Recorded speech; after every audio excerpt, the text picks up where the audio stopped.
Asal-usul Batu Mamben. Pada zaman dahulu menurut cerita ada sepasang suami istri. Pekerjaannya adalah berdagang, yang merupakan pekerjaan pokoknya yang menjadi jaminan bagi hidup suami istri ini.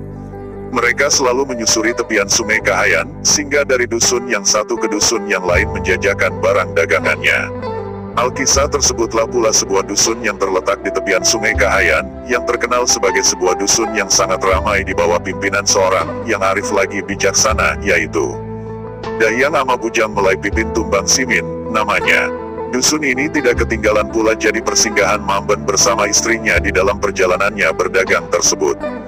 Dahyang Amabujang sangat senang dengan kedatangan Mamben beserta istrinya di dusun ini. Ia sangat tertarik dengan tingkah laku dan tutur bahasa pedagang suami istri ini yang sangat ramah tamah dan sopan menawarkan barang-barang dagangannya. Mamben dan istrinya diterima dan disambut baik oleh Dahyang Amabujang serta dibawanya berkunjung ke rumahnya dan dijamunya dengan sebaik-baiknya, sebagaimana layaknya adat kebiasaan menerima seorang tamu pada waktu itu. Makanan dan kue yang enak-enak dimasak untuk disuguhkan kepada tamu, selain daripada itu sirih dan pinang tidak lupa pula disuguhkan.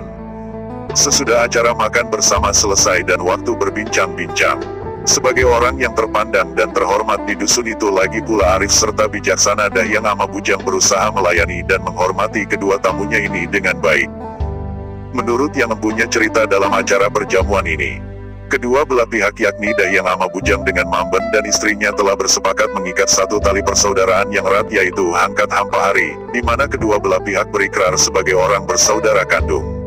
Acara Hangkat Pahari ini dilakukan menurut tata cara adat suku Dayak di daerah Kahayan, yaitu dengan kedua belah pihak saling memberikan setetes darahnya masing-masing, yang kemudian darah itu dihapuskan pada beberapa helai daun sirih.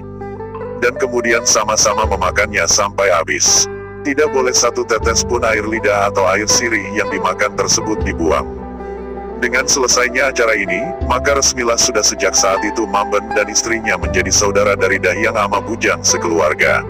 Tiada berapa lama setelah acara tadi selesai maka Mamben dan istrinya pun berkemas-kemas dan memohon pamit untuk melanjutkan perjalanannya, menjajakan barang dagangannya. Mamben dan istrinya pun berangkat mendayung perahunya ke arah hulu sungai Kahayan dengan dilepaskan oleh Dahyang Amabujang sekeluarga. Adapun Dahyang Amabujang sepeninggal Mamben dan istrinya tadi, kembali menjalankan tugasnya sehari-hari sebagaimana biasa memimpin dusun dan segala penduduknya. Pada suatu hari Dahyang Amabujang sekeluarga pergi ke ladangnya yang tidak berapa jauh dari dusun tempat tinggal mereka itu. Mereka sekeluarga hanya menaiki sebuah perahu saja. Setelah lama bekerja di ladang, hari pun sudah mulai senja, dan mereka pun berkemas-kemas untuk pulang kembali ke rumah mereka di dusun. Sesudah segalanya siap, mereka pun berangkat. Hari kelihatan mendung pertanda hujan akan turun.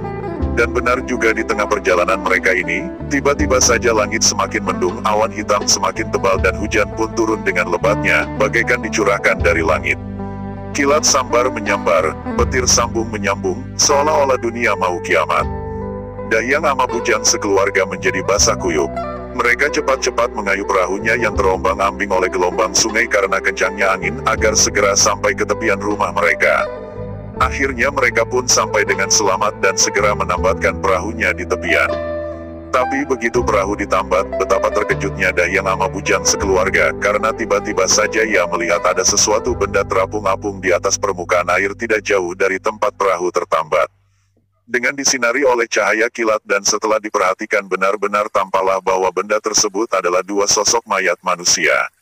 Oleh Dahyang Amabujang dengan perasaan takut karena terkejut, kedua mayat tersebut langsung diangkatnya ke atas tepian. Dan setelah diamati sungguh-sungguh ternyata mayat tersebut adalah mayat Mamben dan istrinya, yaitu mayat saudaranya sendiri. Betapa sedihnya hati Dahyang Amabujang sekeluarga menerima kenyataan ini. Mayat Mamben kemudian dari tepian air dibawa naik ke atas tanah dan ditaruh di tempat manasal pisau, yaitu suatu tempat untuk membuat atau menempa pisau atau parang, sedangkan mayat istri Mamben tetap ditaruh di tepian dengan ditutup memakai kajang. Hujan terus saja turun dengan lebatnya dan hari pun semakin malam. Dahyang Amabujang segera menggantikan pakaian yang basah dan karena terlalu lelah rupanya ia pun tertidur pula dengan lelapnya.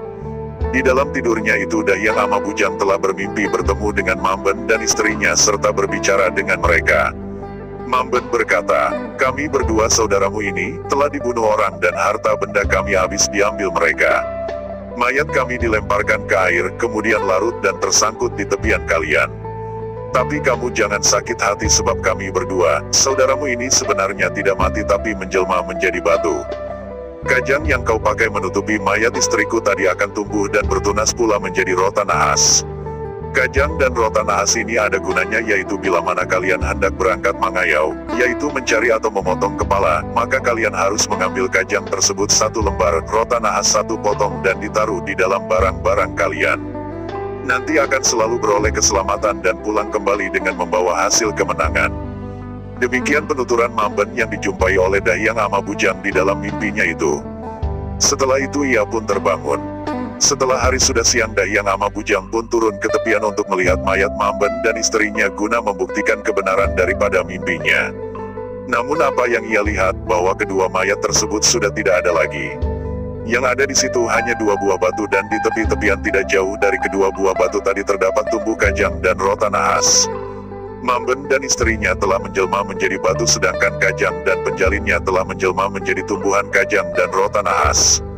Kedua batu tersebut sampai sekarang masih ada, begitu pula tumbuhan kajang dan rotan nahas tumbuh subur dan berkembang biak dengan lebarnya.